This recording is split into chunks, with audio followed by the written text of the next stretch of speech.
Ассалаумағалейкум ағайын, армысыздар. Міне 13 маусым 23 жыл шабындық не Баскөл ауылы. Қу тақыртық жоқ міне. Менің аяғым міне. Аяқ түгілін жарты денен көрінбейтін мына шөптен. Тобықтан шөп жоқ қой. Пустыня отыр.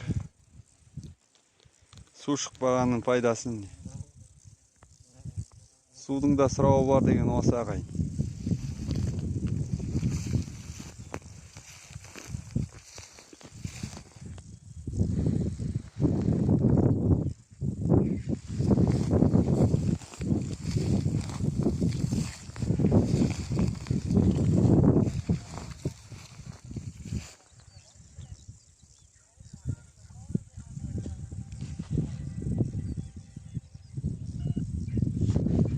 Малды қалай ұстаймыз енді, қалай қыстан шығарамыз?